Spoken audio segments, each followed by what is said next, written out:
I'm Greg Lucas, California's state librarian. I want to say welcome to lunch, but it isn't lunchtime.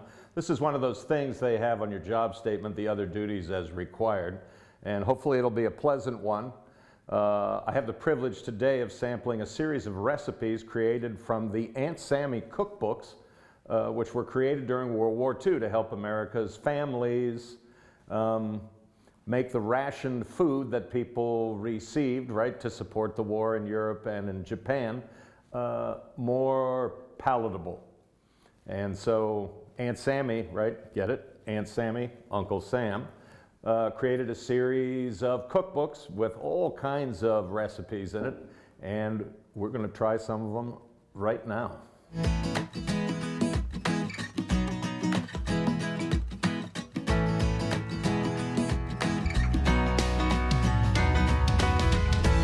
California State Librarian Greg Lucas, and it is my pleasure to welcome you to History in the Baking. Well, here's our first selection. What are we offering today, Chef? Chef Jenna. Apple Brown Betty.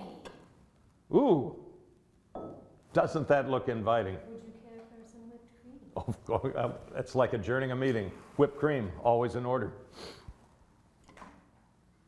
Now this is from Aunt Sammy's cookbook, yeah? That's pretty rad. Do you want some?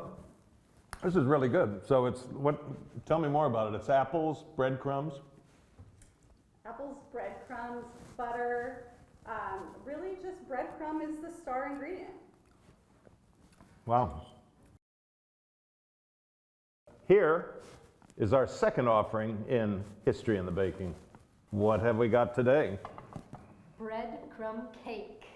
Ooh, kind of looks like those Rice Krispie treats they used to give you after Grateful Dead concerts. Well, it's a little stickier than, you know, Breadcrumb Betty.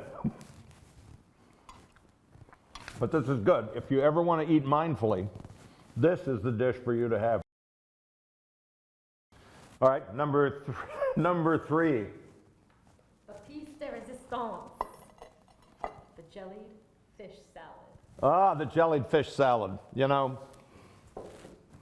Well, this could be a fantastic vehicle for eating mayonnaise, just like artichokes are.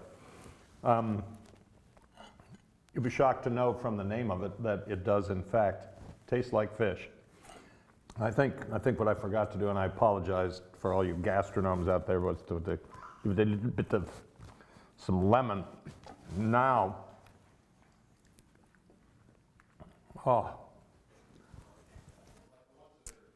The cold weather means it's time to make an absurd amount of food. The California State Library Government Publications section has just the cookbook to enable your indulgence.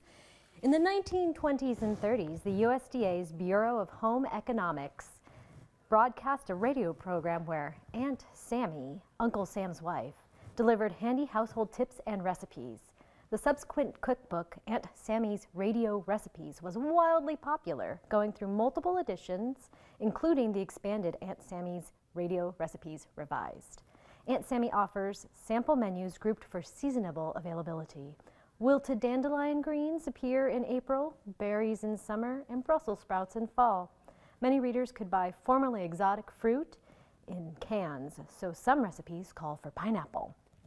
This winter, why don't you give recipes in Aunt Sammy's recipe book a try? Thank you for joining us today on History in the Baking. We look forward to seeing your delicious treats if you tag us on social media.